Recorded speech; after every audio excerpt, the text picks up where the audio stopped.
put them under pressure. The game is about being effective, being aggressive, winning the ball, getting.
Here, hang on, I've muted myself. Now if I'm muting myself. But hello and welcome to the most unholiest two Irishmen and a lady in Ireland. We're making Mira an honorary Irish lady tonight. She's now part of the gang. We all know she is Mary Magdalene of our podcast world. With Angel Gabriel above her, looking smart, looking happy, and Moses here, still pissed off because the devil broke one of my tablets. I still don't know what the other 5 commandments are.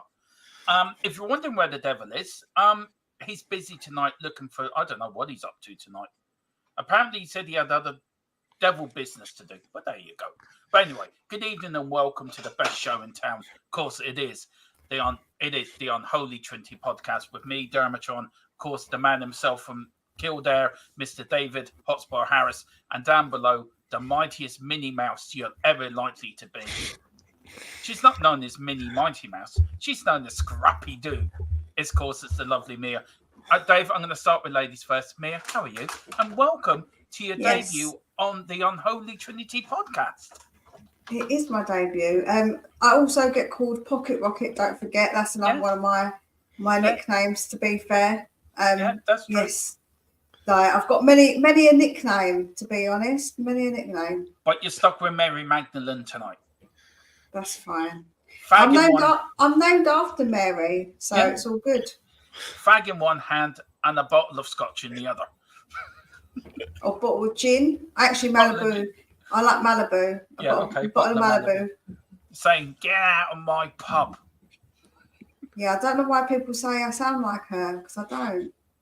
And of course, Dave, how are you, sir? Great to see you back again. Not having you one day, but how are you, sir? Yeah, I'm all right, lad. I'm a bit tired today. I was out hiking earlier on with the owl, lad, and we got lost. So, it was an extra 2 hours there that didn't need to happen. So I'm absolutely bollocks. Hang on. Who got lost, you or the old fella? Oh, the owl, lad. I just followed his trail, lad. When did you realise you were lost, by the way? When did they tell you, hang on, this doesn't look right? When we ended up on close to a road we shouldn't be anywhere near. Oh, God love you. Well, you made it home safely. And Mr. Harris, if you're Eventually. watching, good evening. I hope you're doing well, and I hope you're looking forward to Tottenham on Saturday. I'm sure you are. Only one person in the chat. This isn't good enough. If you don't, more people getting in the chat. I'm sending the devil around to see you tomorrow. It's Stephen Cartwright. Big up. He says, good evening, everybody. Hope you're all well. Looking forward to getting back to normal football. Yeah, I think we all are. Me, I want to start with you. International break. Do you like it or do you hate it? Hate it. It's like I worry about our players getting injured and England just playing rubbish football, so it's not fun to even watch. No, it is great to get back to football, isn't it, Dave? It's great. Look, you and me and Mia, we're all getting ready for the Luton game Saturday, putting together our previews and everything. It is exciting, isn't it? It's like the running. This is it now. This is the run into the end of the season. It's getting squeaky bum time.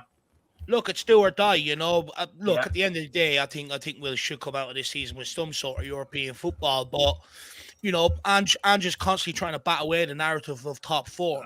So what we don't want is to miss outside Champions League football this season and then have that narrative painted around Tottenham again. Are you trying to get top four? What we need to do is finish qualifying the Champions League positions. So then next season, all the talk is about hunting down the three sort of teams ahead of us. So for me, I think, consistency is key in this 10-game run. If you can't win every game, you do not lose. You pick up points. But consistency is key, you know. You might get away with the Fulham one. Under Conte, we had a couple of draws in there against Brighton and Brentford. That shouldn't have happened. Thought it would derail us. But when you look back at that run, we didn't lose games. We were putting points on the board. So consistency is key over these next 10 games. It is. And guys, I don't know what you think about it. A lot of players have come back international, sort of didn't play on Wednesday. I know, I think Destiny didn't play for Italy. Vicario didn't make his debut. Maddison, I don't think he played Wednesday. Did he, Mira? Did he play on Wednesday? Yeah, because he got an assist, didn't he, for Jude Bellingham? Okay, so he's come back fit. We seem to be quite lucky this time round. Papa Sarr didn't play as well. Don't say it, because they're going to announce saying touch wood. Don't say it. Yeah.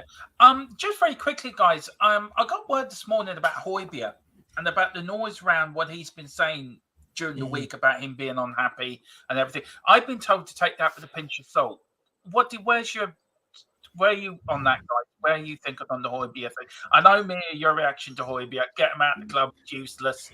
He's no good. Am I wrong or am I right? I mean, it's not what we need for the team and the style of football that we play. In a more defensive team, he's perfectly fine. But for what we need, no, absolutely, he needs to go. What he said is a bit, it is one of those. I think he knows that he wants to leave. We all know he wants to leave. So I'm not really surprised by these comments, but it's a bit of like a kick in the teeth when everybody says how professional he is, how he don't kick up a fuss. And then he comes out and says these kind of mysterious comments. Yeah, well, Dave, do you blame him? Do you blame him for saying this? Or do you think that's the culture of football players now these days? It's just, it is what it is. Look, first of all, I do think it was the right decision to keep him around this season, you know, and we couldn't get everything done one window. But at the end of the season, I think time is to move on. You know, I think when Postecoglou started playing skip just before the January transfer window, it sort of said to me that he's on his way out of the club. Didn't move, obviously didn't materialise. And then, you know, he changed his agency to an agency out in Italy as well. You presume that's probably more or less where he's going to head for his next destination. But look, it has come to the point where, you know, Postecoglou had an interview about a month ago, and he said that, you know, how much change that still needs to happen to the squad and stuff like that. And one thing he mentioned in it is maybe the robustness of each player in that squad. And that's where Højbjerg falls down for me. I think he just doesn't have the robustness to get around the likes of a Basuma, you know, even Bentancur when he's in there, Papa Sarr. So that's why I don't think he fits Ange's system in that regard. So come this summer, I do think it's time to move on. But look, in terms of his quotes, look, he sort of said, you know, everyone knows around the club that he hasn't been happy and stuff, but he hasn't made a fuss about it either. And I think the reason why he's probably chose now to come out is to maybe try and garner some interest in him, you know, over the summer and stuff like that. But look, I think he hasn't done his chances of starting any of these games over the last 10 games any good whatsoever. No. You know, he sort of, in a way, he's put the pressure back on Ange by saying, you know, I don't know why I'm starting. You may go and speak to Ange, but I don't believe that, because he would have gone to Ange a long time ago and said, look, why am I playing? I'm not happy. You know, and Ange would have given him the reason. So he knows why he's not playing to that regard. But look, you know, it's sad that it's ending this way. You know, because he has been a good servant to Tottenham. You know, there was a 3-4 year period there where he played nearly every single game and stuff like that. But look, he's clearly not happy, and I don't think, you know, judging by Andrew's team selection this season, he doesn't want him here heading into next season. There's a few other players like that, the likes of Davies, Lascelles, people like that. But look, you know, sometimes you just have to part ways with players that you love in order for to move on as a club. And at some point, we have to give Ange Postecoglou what he wants and not what the club want. You know, if we want to sort of push on, and if Ange wants him gone, then he has to go. Yeah, I mean, I went through that. Of course, we all went through it, I think, before, like you and me, but I went through that with Glenn Hoddle when he left. I was devastated when he left, and Chrissy Waddle as well. So players do leave, and players we love leave. So it's part of football, isn't it? It's part of the journey. It's part of why we support a club. Big up to Peter Rem as well, the legend. Do you know what, guys? There's a podcast I would love. Philip Brady, Peter Rem, and Wilton McDonald. Could you? And you're a father as well, Dave. Can you imagine the four of them, right, sitting talking about Tottenham through the years? Can you imagine the stories that could come out of that? I would love to. That would be, for me, a brilliant podcast. The stories they four could tell about Tottenham and about the years supporting them. And wow, I would love that. Big up Peter as well, a legend, and always in the chat and always there to help me. So big up Pete as well. We've got, bet by ourselves, Ellie's in the house. We can't be controversial now. Ellie will be clipping us, saying, look what they've been saying. And she's starting to hear already, Dave. She goes, hello, you lovely people. Højbjerg is robust. Dave, hey, man, what are you saying? I'll be seeing you. No, look, I like Højbjerg. I think he gets a lot of unfair slack from the fan base personally. But, you know, I'm where we're at is there's no point in keeping half a squad that a manager wants and half the squad that maybe other people want to keep around the club, you know, to maybe try and preserve the longevity of the club. Look how that worked out with the likes of Lloris and Dyer and Sanchez and people like that, you know. Conte, you know, he had half a squad he wanted and half a squad he didn't. You never have a chance. Same as Jose Mourinho. You never have a fair chance then. So, you know, if you want to take that leap of faith, under Jurgen Klopp, you know, Liverpool stuck with him, continued to rotate the squad, give him what he wanted. Same with Guardiola when he came into City and same with Arteta when he came into Arsenal. And if we really want to talk about pushing on and challenging for trophies, you can't have players that are hanging on when they don't suit what the manager wants. Everyone moans about Postecoglou making late subs. The reason why he makes late subs is because he doesn't trust the guys off the bench. It's as simple as that. You know, we can't have that going forward because what you're asking a manager to do is unrealistic then. At some point, you have to give him the squad he wants. And I love his Højbjerg just as much as you, Ellie, but unfortunately, you know, we're going in a different direction. Look, it is what it is. You know, we have to, sometimes you have to let players go that you love, you know? That's true. And me, look, I said to Dave the other day, I've been watching a lot of the All or Nothing documentary. Looking back then when Mourinho came in, the end of Poch. And Mia, I've gone on record saying Poch is a loser. As much as he did well for Tottenham, I think he's a loser. I've got a lot of criticising for saying it, but I stick to my guns on it. I think he is. Till he wins something, for me, he's a serial loser. I don't care what you win in France, because that's just a farmers' league. So I've been watching a lot of that, Mia, and watching. Do you think the team's dynamic has changed since then Mourinho days to now? Or do you agree with Dave there's a lot more to do within the squad?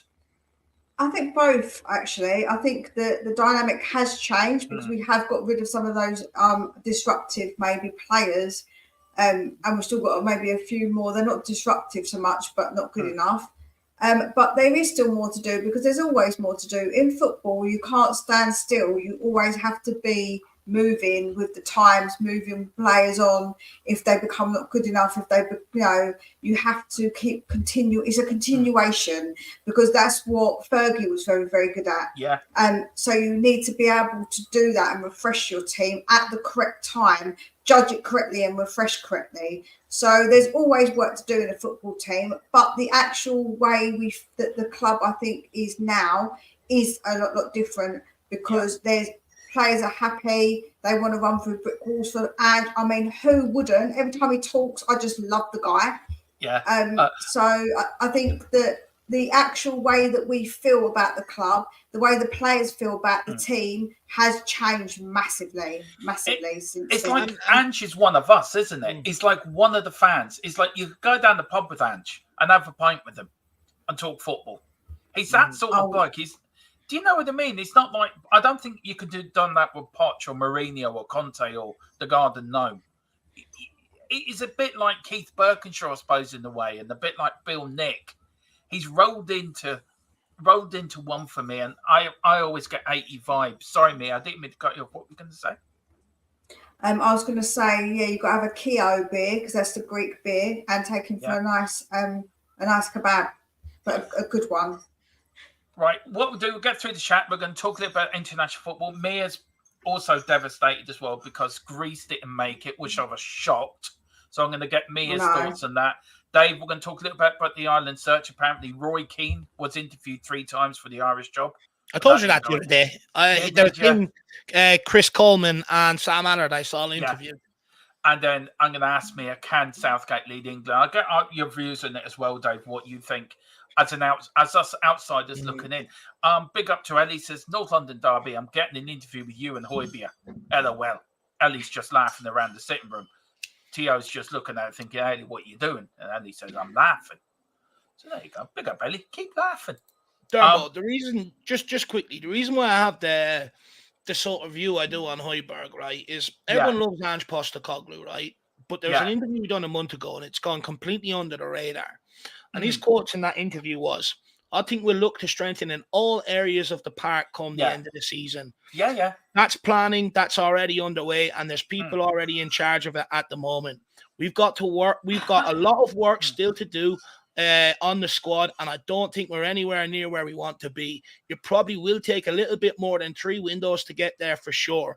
Just in terms of the robustness, which Højbjerg doesn't match, adaptability and compatibility of the squad, I think there's still a fair bit of change we need to do. And I think that's gone very unnoticed in the Spurs, in sort of the Spurs fan base, especially when we're talking about players, that leaving and stuff like that. When you listen to what Postecoglou's saying, it's easy. You just got to match up the players that don't have that robustness about them. They're first ones out the door this summer, whether we like players or not. We want to, if we love Ange, but that's what he's telling us, we have to go with it. Yeah, and I agree with that, and I think Mia agrees with that as well. I think it's something that Mia's been looking for, just that we get the right players in, isn't it, Mia, for the right positions that can do the job. You can't be so 100%. What's the word, Mia? You can't be not sympathetic, but you can't be sort of loyal to a player because football isn't a loyal business. He's going to go at the end of the day. No. So, okay, you have your memories, but I agree with Dave said, and I agree on an awful lot what you've been saying as well, Mia, on that subject. But we'll get through these. We are going to come back to that, so don't worry about that. Philip Brady, the boss is in the house, the devil himself. There we go. He says, is this a kangaroo court for Skippy? I don't know. It can be if you wanted to be, Philip. He can go too. Yeah. Mia loves Skippy. She does. She's got pictures of him on his wall and everything. Don't you? What?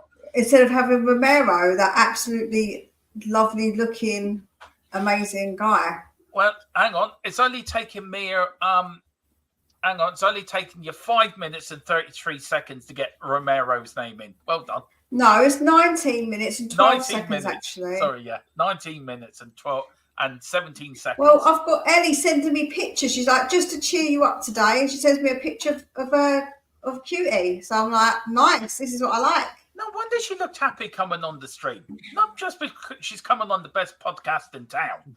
Not today that she didn't send it, but the other morning she sent me. She's like, here's a nice picture of Cutie for you. And I was like, oh, thanks. Much appreciated. Saying, that's right, Philip Skippy. Boo him out, Højbjerg to stay. Don't get Dave started on Skippy. We'll be here all night. I'm smashed.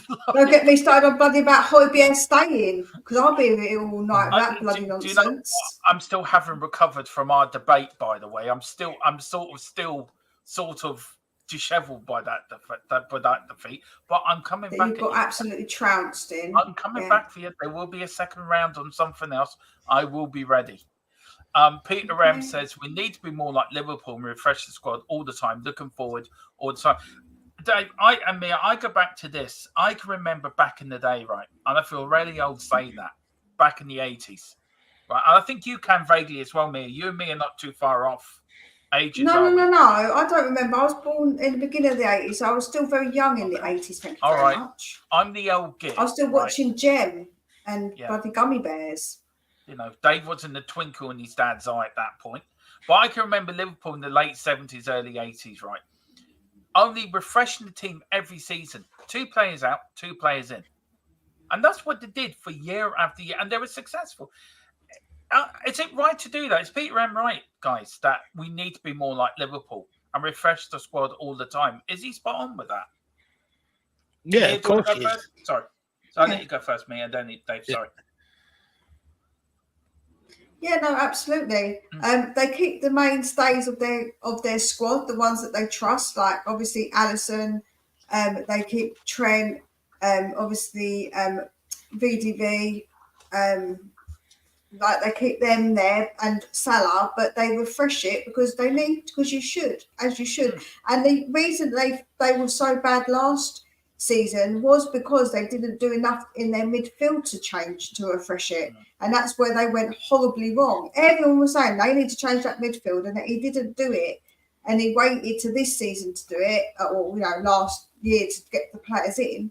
But so this summer just gone. But obviously that season they didn't do so well because they didn't refresh. So that was a big mistake on Klopp's part not to do it. So yeah, you've got to be on top of your game, like I say, all the time with football. Even look at Man City. They refresh all the time. Yeah, Jesus, Shinchenko, people like that out. Calvin Phillips come in, didn't work. He's straight back out the door again. If you want to win things at football, you have to do that. And the reason why you do that is you keep people on their toes. He got rid of Jesus and brought in Alvarez, to keep other people around him on their toes. He could have sat there at Jesus. And what that does, it allows everyone else around him to get comfortable. That's what we were like at Tottenham for years. We let a large part of the core of the squad stay here, way outstay their welcome. It became stale, and they had the run of the place, and you got to constantly keep refreshing your squad. You got to constantly keep adding. It's the only way you challenge people and get the best out of people and go on and win things. I agree with you, Dave. It is, and you have to keep refreshing it every season. You have to, because if you refresh it, that keeps the hunger. You look at Fergie. All the years United were successful, they keep refreshing it. I know they did it with a lot of kids, but Fergie, when he brought the kids in, he got rid of Mark Hughes, Kanchelskis. I think every year, Dermot, you hear the class of 91 talk about it. He added 1 or 2 signings every single summer to keep people on their toes. Yeah, it is. I tell you, that's a great documentary, actually, when they bought Salford. I must admit, it's a very good sort of series documentary to watch. I would recommend anyone to watch it. It is very, very good. Makes him see them in a new light. Even David Beckham's involved in that. And it's great, isn't it, that they've stuck together, haven't they, all through the years? The lot of them. And it's good. And I think that's football as well. It's like that, isn't it, guys? You have a group of players that stick together through thick and thin. And I think go on, Mia, go. Sorry. No, sorry, I've been rude. No, go on. What are you going to say? I think as well, because they went through a lot of different things together as well, because they were young. I think that's what made them stick together. And like one of the biggest things is, of course, when Bex went through what he went through with the England thing, that they really were tight around him. So that showed you what a close knit group they actually were. So I'm not surprised that they've stayed so close. And they've got that from the manager as well. And Angie's like Fergie in a way. I think there's a bit of Fergie about him. The way he unites the dressing room, the way he's the boss. You see some of his motion, you see some of the videos before the Australian games. How he's there. You get motivated just watching him. I'm there watching him thinking, like 11 o'clock at night, right, I'm ready to run through another brick wall. But Mrs. Tron says, no, I don't need another holes in my wall. The house is falling down as it is. So she's barred me from watching Ange Postecoglou's sort of pre-match speeches. But do you know that they are good, Dave, aren't they? To be fair. No, I love them. I love them. You know, I even when you read reports, you know, and stuff that come out on a daily basis, you know, they talk about the players. You know, one thing I love about Postecoglou is his pre-game, you know, speeches and stuff like that, which is good. Yeah. Big. So we've got big. Peter says, "Oh, Keo is Cypriot. Yep. Mythos is Greek. I love Keo and the hot summer's day. Big up to Peter. Ellie saying, I'm only joking, Dave, pulling your leg. She also says, I told Chris Colan after he said Ange Postecoglou is Australian. No, he's Greek. Give us something apart from the Euro 2024 championships. And then we've got big up to Aaron as well. It says, hi, Dermot, Dave and Mia. Hope you're all doing well. Big up, Aaron. Hope you're doing well. Great to see you in. Right, guys, let's crack on with the show. International football. Been boring sort of week and a bit. Dave, Ireland, we did the watch along against Switzerland, Belgium. More questions than answers, would you say, coming out of that sort of international break, would you say? Look, I think, you know, over the international break, I think we done well against Belgium, but let's not kid ourselves. You know, a lot of their better players weren't there. You know, you come up against Switzerland. Look, one thing I like what O'Shea did bring back is he's brought a bit of freshness to it. You know, there's a bit more belief in the camp. We're trying in games, right? You know, under Stephen Kenny, we sort of just relinquished that back. When we went forward, it was more about keeping possession than trying stuff. But one thing I do like that O'Shea has brought back is that he is making us, you know, competitive again from set pieces, which for about a decade was our bread and butter. Yeah. But I don't know about you guys. I'm just sick of it. I want to get back to where we were on the likes of Mick McCarthy and people like that, where you can play a bit of ball, play through the lines, you know, some tricky wingers and stuff like that. We didn't create anything from open play against Switzerland, and it's not good enough. You know, you look at some of the plays we've got through. Goalkeepers were stocked. Defensively, we're solid enough, right? You know, you go into the midfield. There's midfielders in there. They're pulling out of challenges. They're not competing in the air. When they get the ball, it's just sideways or backways. Like Cullen, I was gonna pull him off the pitch against Switzerland. Every time he got the ball, you know, we're looking to drive forward. All you got to do is get turned, push it out wide, you know, play it forward. And what does he do? Play it backwards, slows everything down, allows them to get right back behind the ball. And I'm sorry, in this day and age, with what we are, we need to hit teams quick and fast. And having someone like him in there is not good enough. You look at Will Smallbone come in beside, you know, he's a good footballer, but pulls out of a lot of challenges. I don't understand why O'Shea waited till 88 minutes to bring on Finn Azaz, who's been that creative midfielder in Middlesbrough's team all season long and doing well. Why is he waiting for 88 minutes to bring him on? As soon as he came on, he had an impact. But that midfield is crying out for someone like him to get on the ball and, you know, pick the holes going forward. So for me, look, small bit of progression, but nowhere near what I would like to see. And it's not good enough, and it's something they need to get right. And look, the crowds at the games reflect it. You know, they built that stadium off the back of a good era where they thought that was going to be full every single international game, and it's half empty. You know that yourself. Let's not sugarcoat. We've been up there, you know.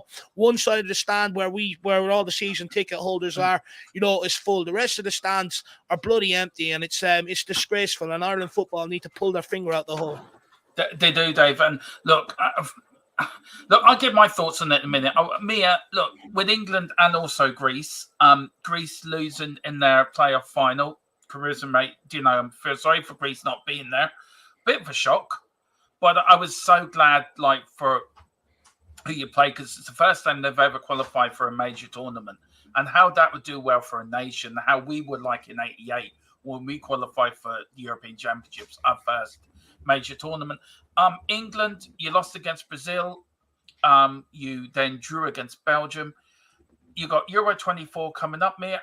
Did it leave you more excited or in despair of what you saw the other night? In despair, like, what are we doing? We've got so many good players, like so many available in that team, and we just play the most boring football. And I understand, right? He got us quite far the first time in a very long time. Like, obviously, I remember when we were in other competitions. But when I was younger and I was watching, I remember watching like Bex, obviously, a lot when I was younger, when Sheringham was in the team.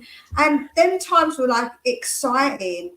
But now it's just not. You just do it because I feel like I want to watch England because obviously it's England in the competitions, like proper competition, not like friendlies. But I don't get excited by it no more, Dermot. It's just boring, man. I'm like, we've got these absolutely fantastic players in Bellingham. We've got Saka, we've got Maddison. Oh, mate, we've just got some absolutely phenomenal players. And I'm just like, what the hell are we doing? Why are we playing the Ange-style football? Just bloody tackle you. What's this defensive nonsense? It's glorified Kenny ball. It is. It is glorified. You are right. I mean, look, we look at England right over here, and we only look with jealousy of the riches you've got. You've got two traitors playing. Half of them could have played for Ireland. Let's not mistake that. Grealish, Maddison, Kane. They all could have played for Ireland. Bellingham's brother can play for Ireland. So maybe why would they? Why would they when they can play for England? Yeah. Well, can I just say 2 traitors are playing for England. One of them captain England. He's the total. That's treason.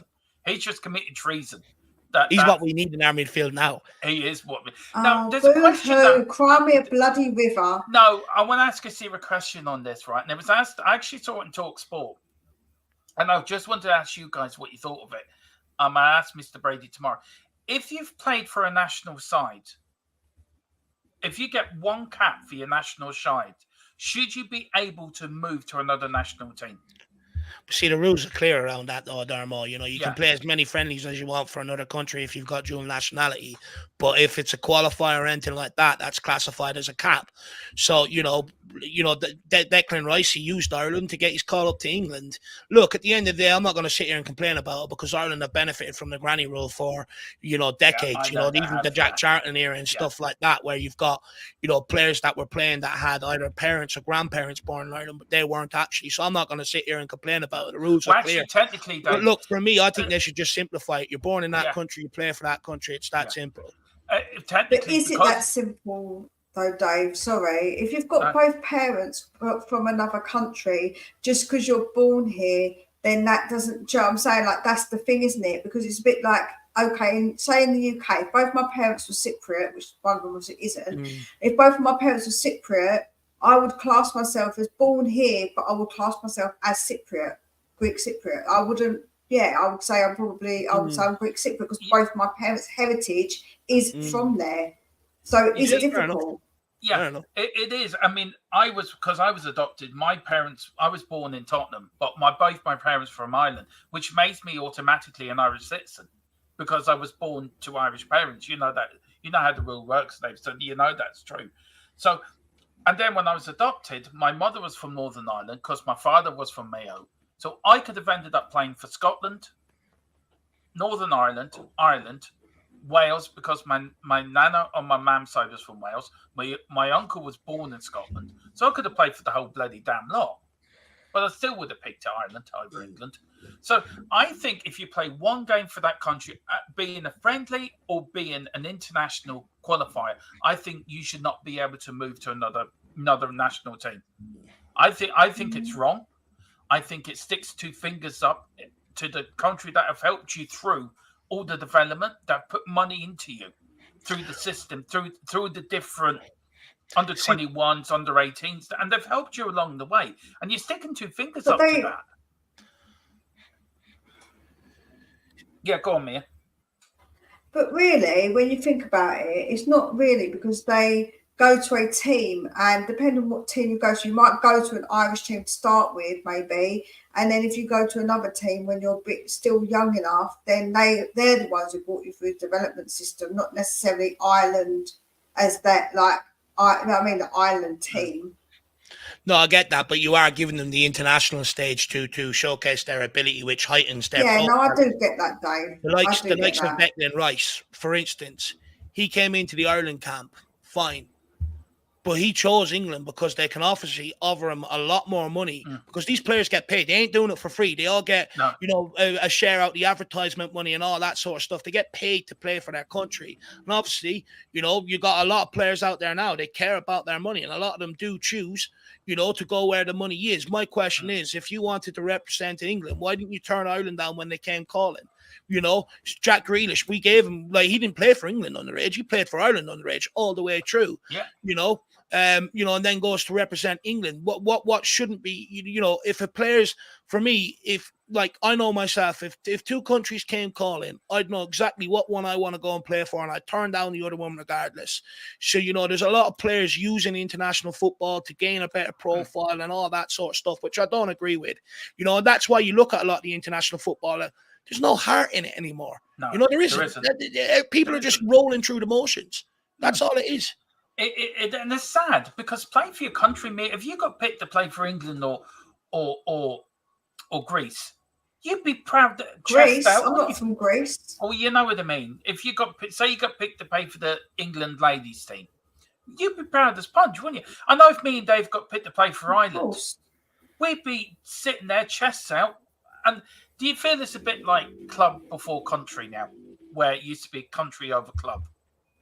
Before we move on, would you agree with that, guys? The thing is, it should really be. I think it should be club over country, though. To be honest, I do think that. I do think that for all of us, we all know that when our players go out, and you're thinking, "Oh my God, don't get injured," because you're worried about them. You'd want them not. If they were getting pulled and they weren't really injured, you'll be cheering, because we don't want our players to go and get injured, right? So I kind of do get. Like, it is club over country, really. I would much prefer for Tottenham to win something than I would England, 100%. Yeah. It's the club that give them the majority of their money, you know, at the end of the day. Yeah, that's Look, it. for me, I don't think players should earn anything for international football. I get that, you know, the representative, you know, the FAI or the FA, you know, they use these players in advertising campaigns and all that. I get that. But it should be patriotic to represent your country. You should want to go and do that. You should want to do it for free.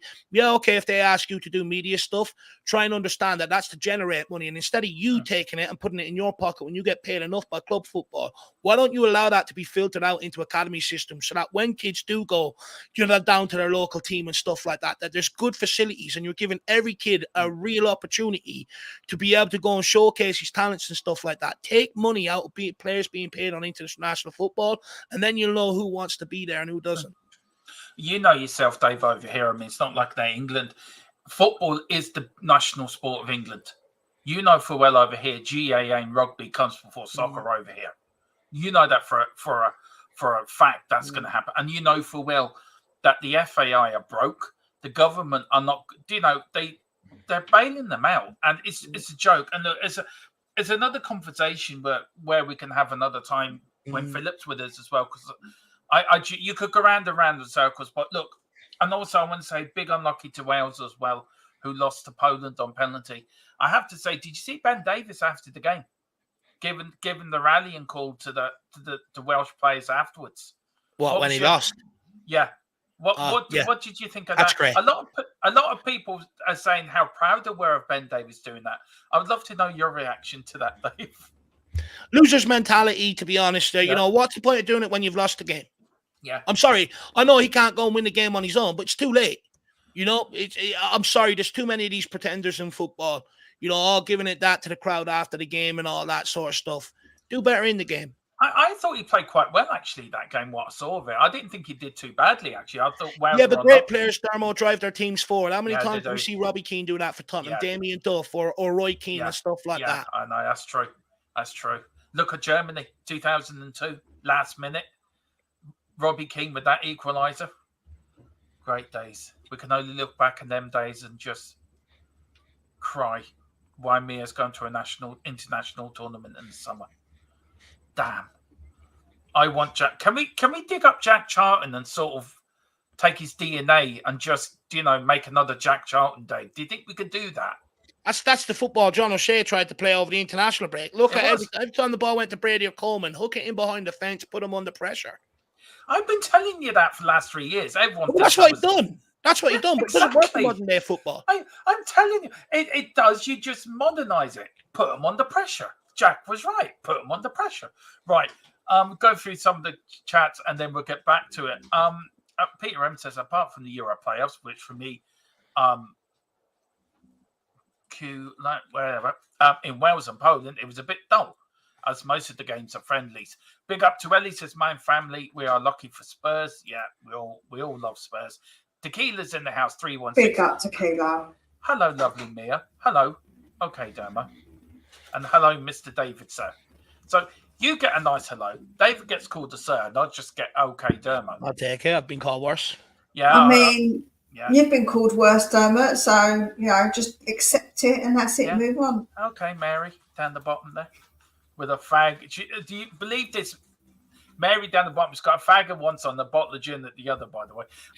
Peter M says, I didn't bother watching the England games, watch the Euro player finals instead. Big up to Peter as well. He says, big up to Tequila. He's saying hello to everyone. Good evening, Benny. This is an Arsenal fan, Dave, but I'll tell you one thing. He's one of the nicest Arsenal fans you ever meet. He really is a lovely lad. Good love. Good laugh. Is there such thing as nice Arsenal fans? Oh, he is, Mia. Him and Bobby are probably the two nicest. They don't take it seriously. They respect you for being a Spurs fan, but they're very knowledgeable on football. So big up to Brenny. Hope you're doing well, he says. Hope you do. Big up. Where we go? We've got Tequila saying nothing beats the granny rule, Dave. Just ask Rooney. Yeah, that's true. That's why you see Wayne Rooney down at the bingo hall. He's another one that could have played for Ireland. We kept his, what was it, his half brother or something like that. Yeah, it was. Do you know why he likes grannies? Because he can catch them easier. Yeah, that's why he goes down to the bingo hall. Even now, he goes down to the bingo hall. He works at the old people's home. He goes and visits them. He does. To go and pick up some ladies. Yeah. I knew bringing you on here would be trouble. Dad was born in 1921. We won the FA Cup. My brother Lewis was born in 51. We won the league. My brother Boo was born in 61. We did the double. I was born in 62. We won the FA Cup. 81. My nephew Elias was born. Elias. Elias. I think Elias it would be. was born 1991. Yeah. My Sophie was born. There you go, Ellie. You're quite lucky. Big up. Yeah, Joe, what though? I've got the same. I was born in 82 and we won, and then Jakey was born in 2008 and we won. Yeah, the year I was born, we got relegated. I keep that very quiet.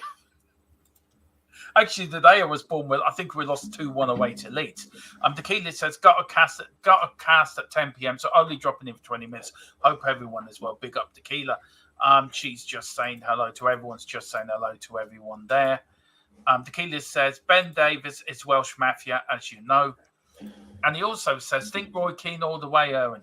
Need the heart and the fire. We do, because Erwin says, Dermot and Dave, who do you think will be the next Ireland manager? I think I've missed it. We know who will be the next Ireland manager. I think it'll be John O'Shea, but I would love Roy Keane in the job. But I think John O'Shea, for me, will get it, Dave. I wouldn't even be convinced John O'Shea would take it. Why would they hire him as an intern for 2 games? Why wouldn't they have just announced it, back then? Then they could have had a chance to sell more season tickets and stuff. Look, I said all along, it comes down to what money's available, and we're broke. We don't have the money for Sam Allardyce, don't have the money for Roy Keane, don't have the money for Chris Coleman, who done a great job at Wales. He got them to a semi-finals of the Euros and stuff like that. Literally, it's someone looking for a payday, to be honest with you. Someone that hasn't managed in quite some time, I reckon. Or a novice, which Stephen Kenny didn't go too well, did it? So, don't do that. On that bombshell, Stephen Kenny still can't get a job, quite surprisingly. I wonder why. Because you're crap at football. Back into a League of Ireland club. Yeah, he's a fucking he's a numpty. Anyway, Ellie says it's shameful. Declan Rice proper ditched Ireland for England. Disgrace, she says, is a proper disgrace. I agree with you, Ellie. It is a disgrace. So does Dave. Mia doesn't. Mia thinks, no, he's with us. Boo-hoo. As she says, cry me a river. Yeah, cry more, innit? Cry more. Yeah. Look, Euro 2028. Are you coming to Dublin? Because you won't qualify. Mind you, we probably won't qualify. I don't know in our luck. My brother Lewis is Juela's last dad. All right. Yeah, no, Jula, that's her niece. That's Louis, is her dad. All right, didn't know that. Big up, Ellie. Yeah, I remember I saying before about Louis. Tequila says, true, it's burnt bridges, Erwin. And then Erwin says, Dermot and Dave, as fellow Waterford, as a fellow Waterford man, I would like John O'Shea, but I don't think so. Do you know what? Waterford's a lovely place. I spent 6 months down there in the college when I was doing my apprenticeship. My first term was down there in Waterford. Absolutely lovely place. And I actually went down to a few Waterford games, Erwin. You know, I used to be bored, and if they were playing sort of midweek, I'd go down there. I remember watching them against Limerick in the Cup. Not a bad following there from Waterford. They all come off that estate right beside it. I can't remember the name of it now, but yeah, a lot of them all come off the estate, and they've got a drum and all going. It's not bad. It's not bad. Yeah. Big up, Owen. Big up, Erwin. Did you see the little Wexford fella making his debut on Saturday? I was absolutely over the moon when he came on. I was jumping all over the place. You know, there we go, the mighty Wexford. Who? I forget his name now. Is that rarely so? All I know is from Wexford. You're that far behind him. You can't even remember who he is. Dave, I can't remember what I had for fucking breakfast. So that guy that SPURS interested in, Thfc, he's from your neck of the woods, and that's who I'm on about. He didn't make his debut. He made his debut a few games ago. Yeah, but he came on Saturday. Oh, yeah. But that wasn't his debut. He was 2 casts before. I know that. dave, I can't remember what I did 10 minutes ago. I'm completely gone gaga in the head. That's when you get to 47, 48, you start losing your marbles a bit. Listen, guys, I want to go on a little bit. I look not much on FFP. I know it bores the pants of Dave. Dave be walking off. I've had enough of this. And I'd love to know more, but it's a massive elephant in the room, isn't it, guys? If you think of it, right, you see Nottingham Forest get deducted 4 points, and the biggest elephant in the room is Chelsea and Man City. So, are the Premier League scared at the top 6, Dave? Are they scared that if they upset one of them, it's going to damage the brand of the Premier League? Look, they're the biggest straw, aren't they, in terms of revenue and stuff like that. But look, I think one point that people really miss, and it's I don't know if anyone listens to him. His name is I think it's Chris McGuire. It's something McGuire anyway. He does a podcast. He talks about all the finances and stuff like that. And he spoke about it a while ago. He says everyone's going on about Man City, but the reason why it's taken so long for Man City is because when everything got done, they admitted to it. They made it easy for the FA to prosecute them because they admitted to it. They worked with the FA. They gave everything up front, you know. Same with Nottingham Forest as well. But when it comes to Man City, they're fighting it. But they're also fighting it with the best lawyers in the world. When you look at the paperwork and the amount of pages involved, he went through it. You know, he was for everything. Well, Man City have how many charges, which multiplies that completely. And that's why it's taken so long to go after someone like Man City than what they did Everton and Fulham. Because Everton and Fulham worked with the people. Man City are refusing to. And that's one thing that everyone, that doesn't realise when they moan about it. Why does it take City so long? That's it. And, that the guy's a finance expert. He's an expert on finance and football. I mean, Mia, look, I get cheesed off with it, right? And rightly so that Davey's right. There is a lot of charges, but surely they should have sorted it out by now. And if they do sort it out, what do you want to see the Premier League do? Like to them and Chelsea. I mean, people seem to forget Abramovich did a lot of illegal shit when he was in charge at Chelsea. Got booted out of the UK, rightly so as well, because he's linked to who's a man's committing war crimes, and he's left Chelsea in the brink of collapsing, where they need European football just to survive for next season. So, what do you think is going to happen? Where do you see, if you had a golden ball, Mia, where do you think this is going to end up at the end of the day?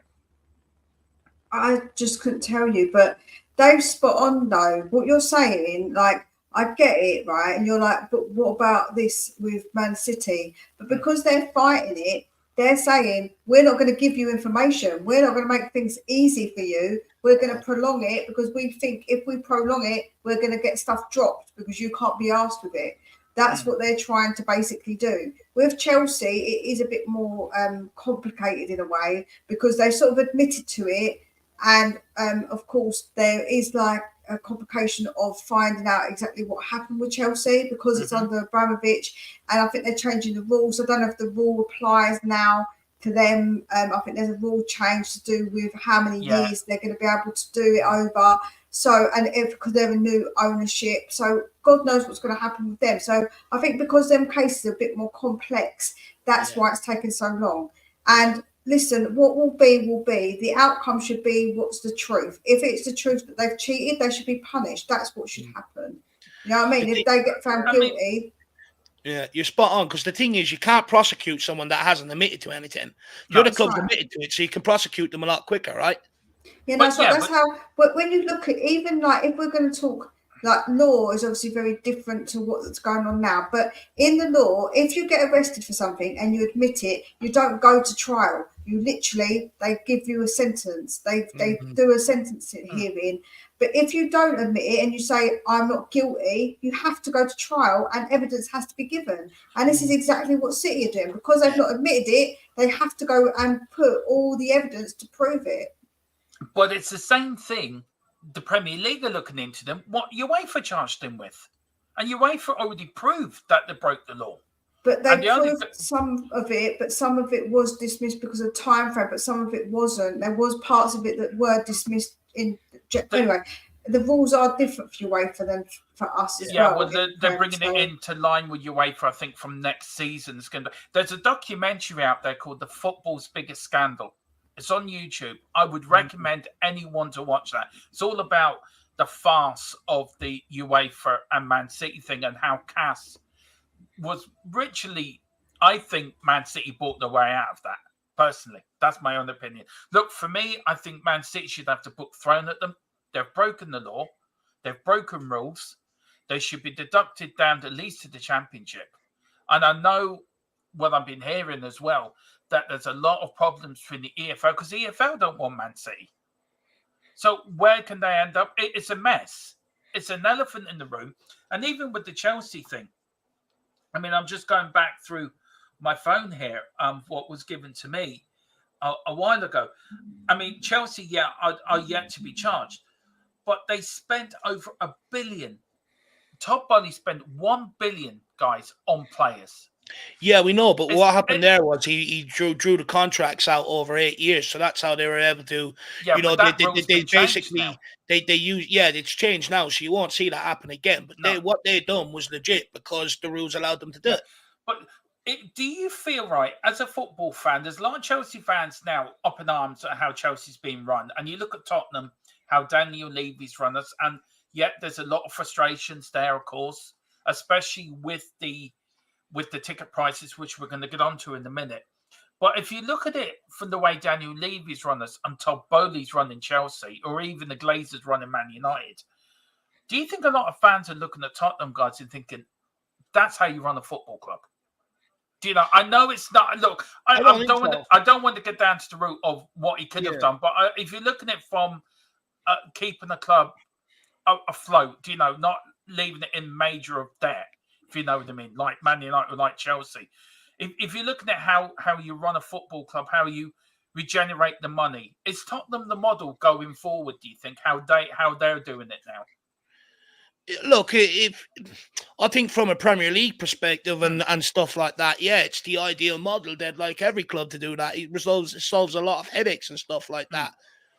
But, you know, to say that other fan bases, you know, have gone and had great days out at Wembley and in Europe and stuff like that, say that they change it. Of course they don't. At the end of the day, they don't care about the finances. They couldn't care if Chelsea get done further down the line. They've still had them days out. They've still gone and won it. It doesn't matter. Yeah. At the end of the day, the way they see it is that their chairman, you know, has took a risk, tried to find a way around the rules to go and win something. You know, a lot of their chairmans are risky. Ours is risk averse. It's that simple. Yeah, I mean, Mia, look, I know where Dave's coming from, and it's true. But, like, the Chelsea Supporters Trust wrote a letter to the board saying, we're going to protest because we don't agree what you're doing. Do you know, we don't agree you putting us into debt. I know we got the Levy out protest. You know, you got the Glazer out at Manchester United. There were some protests at Liverpool as well over their owners. Do you feel fans, is Dave right in saying that? Like, fans should enjoy themselves. Should Chelsea fans take their head out of their ass and just think, we've been quite successful, we've had great days out, and we should be happy with that? Or do you think they have a right to complain how their club's being run? It's kind of difficult because what Dave says is kind of true. Like, they're not going to complain while they've been winning, right? Even if they've done naughty stuff to get there. If they manage to get away with it, they're not going to give a damn, are they? They don't care. They're like, whatever. But fans don't care about the books. They just don't. They don't. No, but if you're going to be reasonable, sensible, which I try to be occasionally, I do sit from the side of. Do you want me to get really rude with you? Don't fucking start on me, right? It's late at night and I'm tired, so don't pick on me. Oh yeah, don't pick on Scrappy, do. Yeah. Do you want some fire thrown your way? I'm happy we'll do that. Yeah, like for me, I think that when you look, if someone, I keep saying this and people don't believe me, but if someone like Daniel Levy had as much finance as what Man United have, because don't forget financially, they bring in a hell of a lot of money and the Glazers take out a hell of a lot of money. But if Daniel Levy had hold of that, can you imagine how well Man United would be run? They would be run impeccably. But would they have won stuff? We can't obviously say. But the fact is that way he does run it is obviously a more sensible way of running a club, is in making sure that we are financially stable, we're not going to go out of business and stuff like that. That you've got to give him maybe not credit for, but obviously say that is the case. Because I know people don't like obviously giving any sort of credit to Daniel Levy, but for me that's important. But nowadays it don't matter, does it? It don't matter because look at all the other clubs that are doing dodgy stuff. Like, yeah, go on, like Dave, sorry. Yeah, the thing is, look, fans don't care about the books. At the end of the day, the fans ain't gonna, they ain't gonna complain about it, after, because realistically, the next billionaire's gonna come in, pick up their club and that again anyway, and stuff like that. It's already happened. Abramovich is gone, Todd Bowley comes in, right? So they're never really gonna feel the repercussions. But you think a fan's gonna sit in a pub, when he's 60 odd years of age and go, "Geez, I remember beating Tottenham, in a cup final against Pochettino there." You think they're going to sit there and go, "Well, I don't celebrate it because, it wasn't financially just." Of course they don't. The fans don't care at the end of the day, but and that's the truth of it. Fans do not care. It's only fans like us who care because they're a rival club and we want their success. So we pretend we care about it. But being honest, if it was happening at Tottenham, very few fans would actually care about it. They wouldn't. Yeah, I mean, look, it made me laugh when they were writing a letter to their owner. We're going to start protesting. What they're going to do? Do Moonies at Todd Bowley? I don't think he gives a shit what the Chelsea fan thinks. All he cares about is how much money he can make out of it. He spent over $1 billion. They're in trouble. Chelsea go bust. Happy days. Save the bridge. I mean, that become all we can all remember. Save the bridge back in the day. So one more question on this, guys, and then we'll move on to last topic. Dave, should the Premier League start the 24-25 season on a clean slate? Deal with everything now. So start next season. Like Leicester's going to come up with points. This is the thing I'm trying to get across. They can't start on a clean slate. It's not in their control. At the end of the day, if other clubs are fighting what the Premier League has presented them, the Premier League have to go away and put a case together. That case doesn't take two weeks to do. It doesn't take 2 months to do. It takes a long time to do. And the reason why it's going to take them so long to do is because they have to. It's up to them to present their evidence, and put it forward. And they have to make sure, they have to think about City's counter, how they can put them into corners and stuff like that. It's out of their hands to have it by the end of next season. They can't just go, "City, you're guilty, that's it," because City will just go and sue them because they haven't had a right to defend themselves. You can't do that. And this is the point I'm making. In an ideal world, yes, but it can't happen. I mean, Leicester's going to come up next season probably a minus point because they've got done now for they've got done for. So the rules are changing. Mia, I mean, I agree with everything Dave says. Dave's spot on what he says. I know he's saying is right, but I want an end to it, Mia. I want this to end. This is damaging the brand of the Premier League. It's damaging our sport. It's gone down the same route Serie A went down in the 90s. But Dermo, where does it stop? If you start going guilty to everybody, that's not a good society to live in. You can't do that. No, but you look at Serie A. They had the balls to relegate Juventus when they got done for corruption and max. Yeah, but that's the whole point. If they're guilty, then they should, of course, be punished. But we can't say definitively right now that a club like Chelsea or Man City are actually guilty. That's your problem because you're going by the assumption that they're going to get found guilty or that they are. Chelsea, I think, dogged themselves in by saying, "Hang on, we've got a problem here." They did, but they might get. I don't know what. I remember hearing something about how it might be not too bad for them, let's just say, because yeah. it depends on what they get found out for, blah blah. But honestly, I just think that you're living in like a world where stuff hasn't already happened. We have the Premier just gonna have to make the rules and stick to them and deal with the ones that break the rules. That's all you can do. And if you break the rules, then you'll get found guilty. If you admit to breaking the rules, then you're guilty because you admitted to it. So that's all they can really do. Look, I just want this dealt with because I just feel it's bad on the brand of the Premier League. I just feel it looks bad. It looks bad for the. I mean, you don't think it does? I don't think it affects. I think people. The Premier League is such a big, popular league. I don't think stuff like this does. I really don't. I don't know about you, Dave. Do you? I don't really think it does because I think people. I mean, look, even if they put City under a transfer embargo, what's it going to do? They've got the best youngsters in the world coming through their academy. They've got the best players already in their squad. They just don't sell anybody and go with that. You know, at the end of the day, they've already won the 4 league titles. It's not going to really make a difference or have a massive implication. What it might do is slow down them, you know, and that gap between them and maybe other teams and allow teams to catch up and stuff a little bit. But it's not really going to change the landscape of the Premier League whatsoever. I completely agree with Mia. Yeah.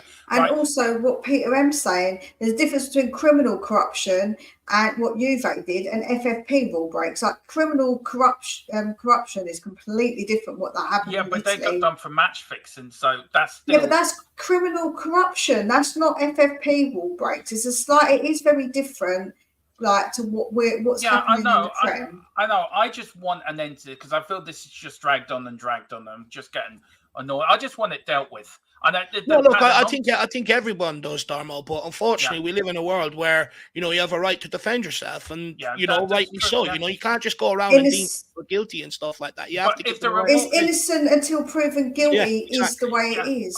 I know it is innocent until proven guilty, but it's the same charges that the Premier League are charged them with, which UEFA charged them with, which Man City got out of it. And I would urge everyone to watch that documentary on YouTube because it's very insightful in what it's about and how it was. And I just wanted to be out there and done that everyone knows what they're being charged, what everyone knows what is being done about it. It's all cloak and dagger. And where everyone can just gesture, everyone can put their own thoughts on it. But people do know what's going on. If you listen to the people that are telling you what's going on, like the guy Charlie Maguire, the finance expert, he's telling people what's going on. He's telling people why it's taking so long. The problem is people choose not to listen to it and then just go, I want it dealt with and stuff like that. At the end of the day, people in the know are telling people what's going on. It's up to others whether they want to ignore it or not. Yeah, well, I will listen to him, Dave. I didn't know he was around, so I will listen to him. I will give that a listen. Just very quickly, if there's two things you can finish now for the start of next season, what would they be, Dave? You had full run of the rules for the 24-25 season. What rule changes would you make? 2. You're allowed to make 2 rule changes. No VAR. I'd scrap that altogether, to be brutally honest. I'd rather... I'm not going to get into a debate with people over VAR. No. People know my thoughts on it. I just want to get back to a day and age where it's just a man in the middle and stuff like that. So get rid of VAR would be definitely one. I think they've adjusted the handball rules, so, sort of all right with that. Probably just get rid of VAR, Dermo. I'll be honest, I'm tired. I can't think of any rules. I fully agree with you. Get rid of VAR. Please Mia, where will you be on that very quickly? Get rid of VAR because I think that it's if there was no choice to keep VAR, there's like ways of changing it to make it so much better. Like a 90-second rule, that means it's not clear and obvious. If it's not clear and obvious in 90 seconds to them, then sorry, not happening. Also to have the automated offside, because I think that would be a lot quicker and make things a lot more smoothly, go a bit more smoothly. And any team in red gets relegated. Actually, me has given me an idea as well. You know, I want them to get a stop clock like they have in rugby. So you're actually getting 45 minutes of football each half. I know at the start of the season they tried and they were adding on 13 and 15 minutes and stuff like that. But they've sort of dwindled that right down again, you know. But for me, you don't want to add 15 and all minutes on at halftime. Just get a stop clock. As soon as ball's out of play, you know, hit it. Yeah, I can remember Stamford Bridge like that as well, Peter, with a big dog track around it. It was a horrible place. It's still a horrible place to go to. Still a horrible place. Yeah. Big up to Destiny 5. He says, big up everyone. Big up Destiny. Haven't seen you before, so welcome to the channel. Please hit the like button. Please hit the notification bell. I'm not going to assume the gender. I think it's a guy, but they're in a lot of different other chats, and absolute top person is Destiny. Yeah, big up and very welcome. I hope you enjoyed the podcast. We've got Owen says, yes, get rid of VAR, please. And Peter says, I get rid of VAR, but introduce the semi-order. Yeah, the offside one as well, me. I agree with you. They use it in Champions League and international football. It's so much better. It doesn't leave any room for interpretation, because see, when they draw the lines and stuff, for me, occasionally I'm like, that line looks a bit dodged. Like, are they actually, because they have to draw the lines. But if it's automated, it's either they're onside or they're offside, because the technology will detect if they are. Yeah. And I think that is the best way to do it. I've got a theory why them lines are wonky. It's because they're drinking while they're doing the game. That's what I'm thinking they're doing. They're having the odd bit of scotch or brandy. That's why they're a bit wonky. Yeah, I think, anyway, but like I say, I think that's ridiculous, and I think that they need to sort that out, because I think the offside rule is now, the offside thing is just ridiculous, how long it takes, etc. So it needs to be done. If you're offside or you're not. Yeah. Last topic here, guys. Top Spurs fans at the protest during the Luton game. Now, apparently Tottenham fans are going to turn their back on the 65th minute due to the rises in ticket prices for next season. And then we're going to very quickly, Spurs are playing Luton and the win needed for top four. Dave, where do you stand on this? Do you agree with it? Do you disagree? Look, we all disagree. We all agree there should never be a rise on the ticket prices in the first place, and we would all agree. I don't disagree. I disagree with that. I think that ticket rise prices are not. I don't agree with that. So don't say we all disagree with that. I disagree with the elderly people one. Yeah, that's what I was going to say. We'll all agree that the concessions for the elderly should be given back to them. I look, it is what it is, from my point of view. We didn't get ticket rise last year, so I think it is what it is. It's inflation. Everyone's got to meet costs. There's going to be a rise somewhere along the line. But I don't think 6%, I think, is a bit steep. Dave, I know Mia disagree, so I'll go to one that don't, and then let you. Actually, no, Mia, I'll let you have your say. Why do you disagree? And then I'm not saying that I think that price right, like everything's pricing basically. 6%. If you factor it out of the time when it hasn't been, risen, it's like 1.8%. Per year, so that's actually not a lot. It is all in one go, which is like a really cheeky way of doing it. I agree, but I just think that it isn't as much when you look at it actually when we haven't had a price rise. So I do think that people are going a little bit too far with it. So when people say real fans are getting priced out of the game, I think that's untrue. I think just because the next person can afford it on the list for season tickets, that doesn't mean they're a lesser fan. So if I can't afford it but Dave can, does that make me Dave a lesser fan than me because he can afford it? So that's where I get a problem with people saying that people who can afford it are lesser fans, because I don't believe that. I think there's plenty of people on that season ticket list that are true fans, and if they can afford to go, then I think that they can go. It doesn't mean that they're a lesser fan or they're not a true fan. I don't like that. I don't like that talk. I don't think that's correct, and I don't think it's nice for people, because at one point when you got your ticket, if you had your ticket 10 years, the person before you, they might not have been able to afford it, and that's why they gave theirs up for you. So what's the difference? Yeah. Where you're on this, Dave, I mean, a lot of people complained about it, but they're still going to buy the season tickets anyway. So where do you stand on that? I can understand clubs have to make money, and we're still going to buy them. But do you agree with it? Do you disagree with it? Do you think it was going to happen anyway? Look, if we were predominantly a club that relied on just the revenue that the stadium brings in, I can understand it, right? But also, if I'm a businessman, I fully understand it. At the end of the day, you ain't going to take the cost of inflation, are you? You're going to put it onto your customers, and it's business 101. I fully understand that. Where I have a problem with, and this is just because this is sort of where I lean in life, you know, the more they up the ticket prices, the more you're marginalizing the people on the breadline, right, who are already struggling and stuff like that. And I know people say, look, you've got priorities, of course, pick your house over Tottenham and stuff. I get it, but some people, it ain't that easy, you know. Some people, they're lonely, and all they've got is someone like Tottenham Hotspur and stuff like that. So for me, I would like to maybe see a concession made for people like that, maybe, and stuff like that. You know, but we don't live in a fair world. As much as I want to live in a fair world, we just don't, right? You know, money is the root of all evil, as the saying, it makes the world go around. So, you know, at the end of the day, from a business point of view, I understand it. But I think from an owner's point of view, if I was Daniel Levy, with the hate that I get, you know, the stick that I get, the accusations that are made at me and stuff like that, it's an absolute PR on goal. You know, when you've got other diverse revenue streams coming in, like he does for the abseiling, Skywalk, you know, the go-karting that's coming in there, Spurs Play, you know, all that sort of other stuff.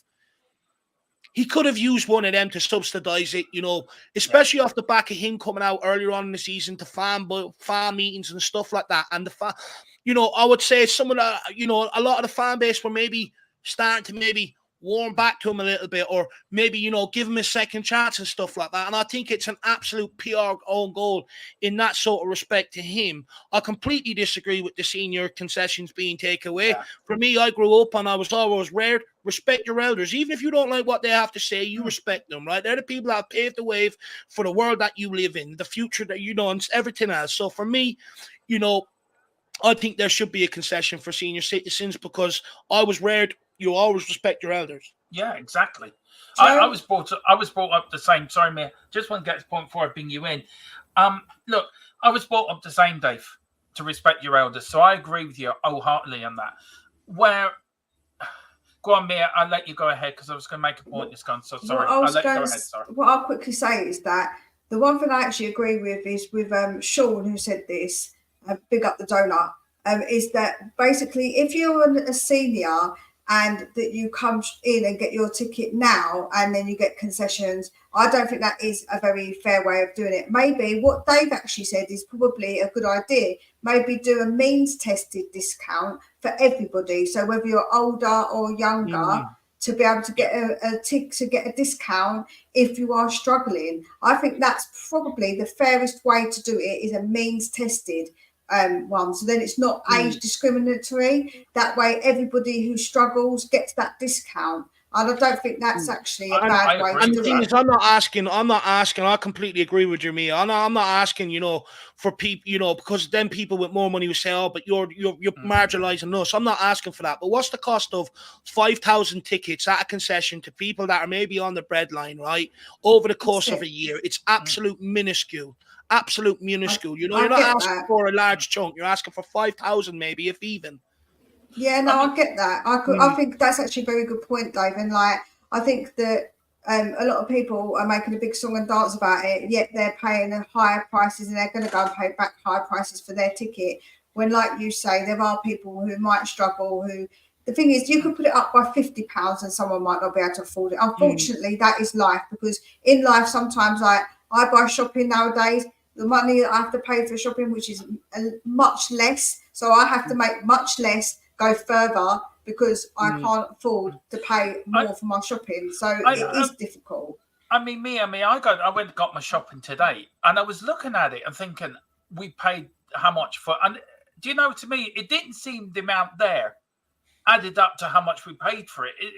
And I understand you took me very valid points. Where I was standing in this is, look, from a fan that's coming from Ireland, like me and Dave come from Ireland, we've got to pay our plane tickets and we have to pay a bit extra going over. To be called a plastic fan because we're coming over from Ireland, it's a bit harsh by some of the fan base. Dave, where are you on tourists and going to football? A lot of people saying that there's more tourists now than the normal fan. I agree with Ange when he says, well, he totally rebooted that in his press conference when he was asked the question.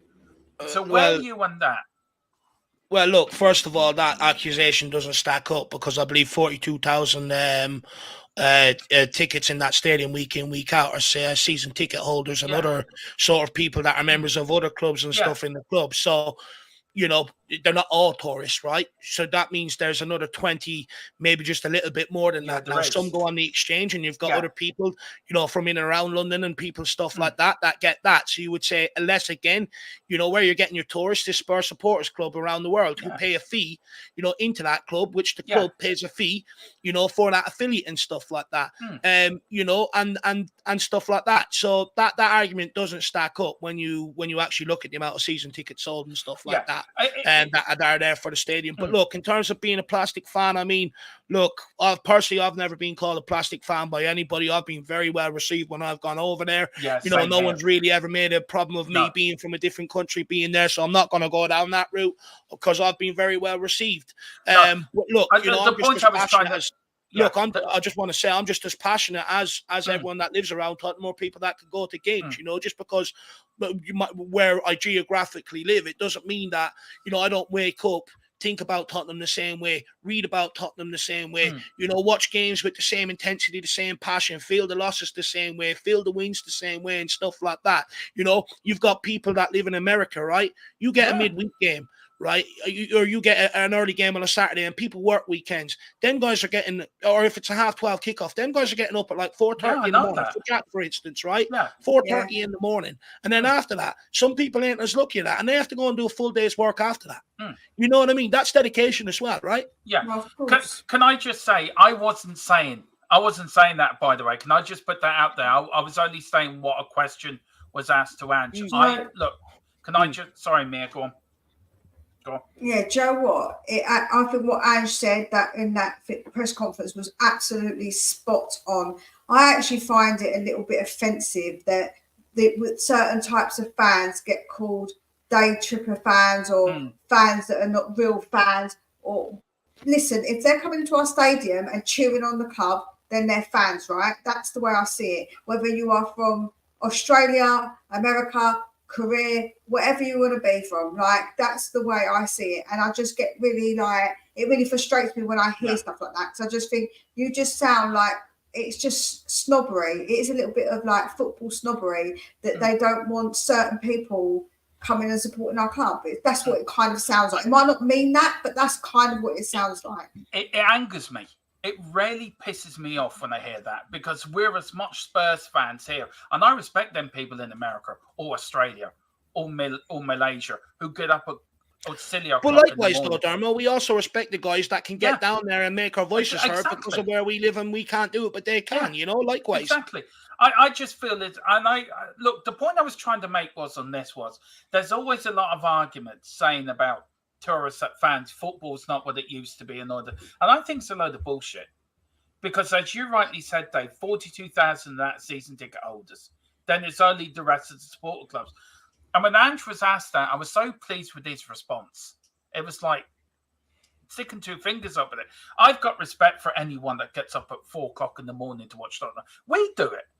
You, me, and Mia would do it. We'll all do it because we're all part of one family. We're all part of one team, which is Team Tottenham. We're not just because where we are. I would love to go to more games. I know, Dave, you would love to go to more games. I'm sure Mia would love to go to more games. But it's about affording it, isn't it? And it's about making it economically right for fans to go. So look after your fans that need the help. Look after them, because they will help you later down the road.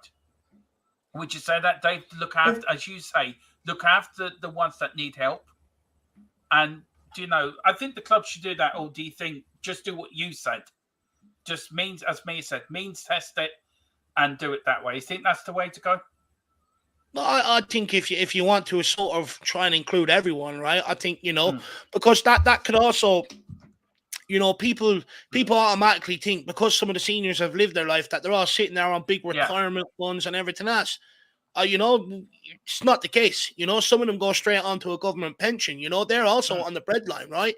You know, so it'd help a lot of people out, you know.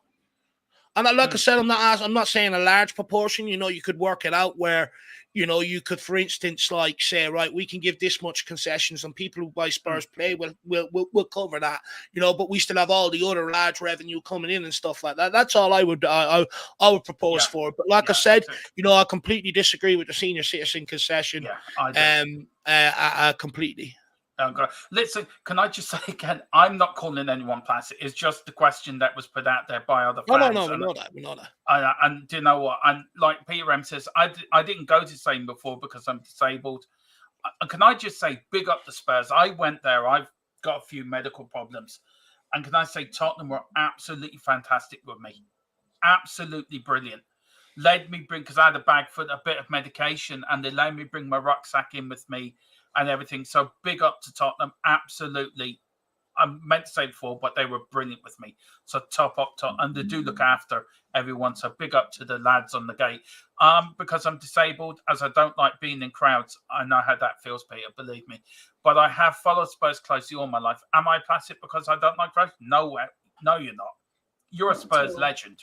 You're the people that we bow down to and say, you're a legend. That's who you are. Dave? But is the term plastic, did that come from the Spurs fan base, or did that come from the journalist who decided to ask the question? Do you know, I've heard and that's his own thought on it. Because do you know what I don't want to sit here and do is misconstrue it. You know, you don't want to sit here and say that's come from the Spurs fan base when it's the journalist that asked it. Do you know what? I'm not sure if it did. It came from one. I've heard it in the base. I've heard some fans saying that, so I'm not really 100% sure, Dave. To be fair. I'm not 100% sure, and I'm not. Because I think it did come from a question from the journalist, right? Yeah, it did, yeah. But I don't know where it came from before that. That's the point I was making. It came from somewhere. I've seen it written around in other things somewhere like that. Ellie says you're well received, Dave, because you're a true Spurs fan with love and passion for the club. You know, I've been going over the same as Dave. I've been treated really lovely when I got over there. And I don't know about you, Dave. Do you get a bit shocked when somebody comes and asks you for a photo or something? Because it's like somebody shouted to me last month, went Dermatron. I'm thinking, who calls me Dermatron? Do you still get a little bit of really? Look, those who have met me in person know I'm actually shy in person, you know, to a degree and stuff like that. Look, it's humbling. You know, it definitely is humbling. For sure, it's definitely humbling. Don't worry, Dave. I won't be asking you for a picture when I meet you. But we speak to each other, you know, whether it's through streams or whatever, at least a couple of times a week. So, you know, I don't think you need a picture of me at this point. Yeah, big up to her. No, I'm not that starstruck. Yeah, I am. When I first met Dave in person, I was totally starstruck. It was like, my God, I'm meeting the mighty Dave. It was a really humbling experience, and he is a shy lad. He is. Dave is a very shy, humbled human being, and he's an absolute legend. And it's a pleasure to know you, man. You really are a humble human being. He is a lovely guy. He is. Can't wait to meet him. I'm absolutely buzzing that I've got tickets, so now I can go and actually meet Dave. I'm devastated. I had to give my ticket up. I am literally devastated. But next year. I've also got Ellie going to feed me up. She's going to need to enroll me to bloody Tottenham at this rate. The amount of food she's going to be giving me. Slovakia. Is that what's called? That's the Greek kebab, right? Yeah, but she's not. She's going to do she's going to do meatballs and macaroni di forno, which is the pasta you do in the oven. So I was like, sounds good. To get down with that. Owen says, I'm from Ireland myself since 1991. I follow Spurs. I went to London 4 times since I watch every single game TV. I'm buying with a shirt. I'm definitely a Spurs fan. Yeah, you are. Spurs play is rarely reasonably priced, says Ellie. Do you think of this, guys, quickly? Look, go on, me. Yeah, I guess. You do get, I suppose, all the games, the youngsters, didn't you, as well? So... yeah, I suppose if you use it to the maximum, yes, it is. I think it's fairly priced. I mean, a lot of other clubs wouldn't have something like that. You get to watch all the under-18 games. The majority of the under-21 games as well. You get all your pre-season games there, which saves you having to go and check dodgy channels. There was a time in years gone by, unless you're involved in a tournament that Sky picked up in pre-season, your games weren't shown on telly. No. So you are getting a lot more access. You get to see stuff training. They are making documentaries for it. Look, I would like to see better documentaries. I'm sick of the ones of like losers being put up there like Dyer and stuff.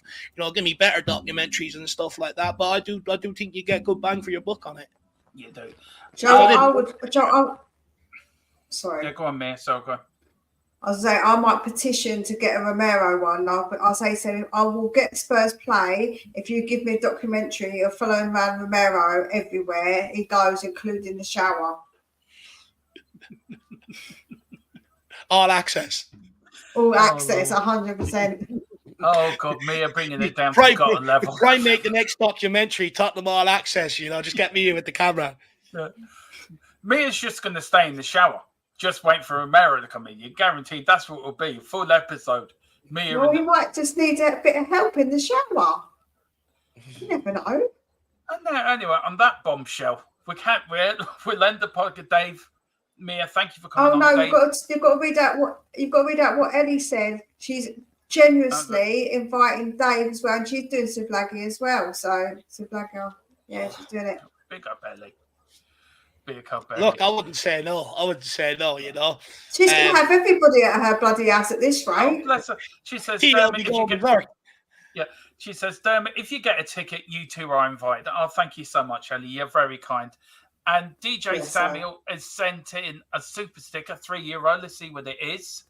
Very quickly, let's see what it is. I can't see it. It's his Crocs again. He loves wearing Crocs, don't you, DJ? It's a peach. Is it a peach, Dave? Saying big up. I don't know. He's doing his workout. Let's have a look. Is it a peach or is it? It's a bird anyway. It's a green bird. Jovial. We'll just call it jovial. Yeah, that's it. That's what was in a good mood. Big up, DJ. Big up, DJ. Thank you so much for the support. I really appreciate the support. Thank you so much. And I love Greek food too, says Peter. Big up. Oh, we've got Leslie Crawford coming in. God, they're all powering in at the end of the stream. If we could pay for season TV, if we could pay for TV season tickets to watch every game live as all games are sellout anyway, won't be effective. Look, we leave that to next week, Leslie. That'd be a good starting point about the 3 p.m. blackout and where we all stand on that. So that is the starting kickoff for the next podcast for next week. Big up, Leslie. Absolute legend, always coming in. I would say massive big up to DJ Samuel for the super sticker. Big up to Ellie as well for doing, she's promoting it as well. So big up, Ellie. Thank you so much. Really appreciate it, Ellie. Big up to Peter Rems, just popped in. Also, Destiny 5 come in. Erwin as well. Tequila. And of course, my two great panelists today. Mia is now part of the Unholy Trinity family now. She's been inducted. She's passed the tests. She's the Mary Magdalene of this little group. So, ladies first, Mia, where can people find you? And what have you got coming next on Spurs Between the Lines? I have got a preview coming up that I'm going to be doing for the game. I also do instant match reaction with good old Jimbo, which I absolutely love doing because Jimbo is an absolute top guy. I love doing stuff with Jimbo. He's just lovely. Even if it's negative, he always tries to put a positive on it. Bless him.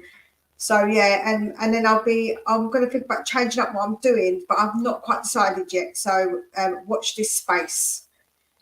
Ooh, very, very interesting. I'm going to look forward to that.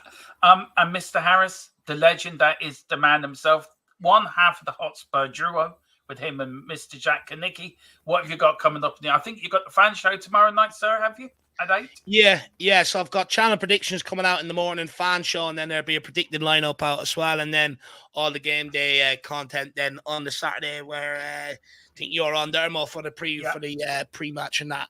So that's what we've got coming up. But make sure you do show me some love. Get over there, smash that subscribe button, and also on Dermot's channel here as well. Make sure you do not leave without smashing that like button. It's like you know, sort of walking into someone else's house without wiping your feet on the mat. So make sure you do smash that like button. But just a quick suggestion for Ellie, rather than having us all around your house wrecking Tio's head, why don't you just hire out a street food van and we'll just come down to Ellie's grotto and you know, we'll pay you for some of the Greek food out of there. It'd be absolutely unbelievable. But I am starving. I've got a lovely spice bag there, which I can't wait to tuck into. Yeah, I've got my Derbil's done me a lovely. What have you done? Sweet chili chicken. Sweet chili chicken I got for me after I finished this. I'm looking forward to that. Can I just say, Mrs. Tron is the best cook in Ireland. I have to say, she really is the best. When I met her, I was thin. Now, 7 years later, I'm a bit porky, so that's her fault. But she makes cracking food. I'll be the judge of that. Tell her to make a Thai red curry, and I'll come round and judge it. I tell you, Dave, I will. I'll say that to her. Yeah, we must have you and Emily round, actually. That's a good point. But thank you all for watching. This will be going up, of course, on our Spotify channel, THFC Till I Die, on Spotify as well, going up tomorrow. You can now find us on TikTok as well. We're putting a video up, my match day predictions on TikTok. Me and Philip are doing the 4 o'clock, the Daily Hotspot News. We're doing our predicted lineup. Also, our pre-game thoughts will be going out tomorrow for you members, and then after you members have seen it, the next day for your non-members. And also, we've got the watch-along on Saturday. We've got the Cockerel Clock podcast back on Sunday. A bit of look back at Luton versus Spurs Luton, and also a little bit of look ahead with the Premier League as well. But whatever you're doing, please enjoy your evening. Thank you so much for watching. Hit the like button and subscription button on all channels, and also... right. And also, I will be putting the links in for the guys' channel. Oh, Mia's gone. Mia's gone. Yeah, okay. On that bombshell. See you later. I will put the links in for the guys' channels if they send me over. But come on, you Spurs and Big Ange we trust. Where's it?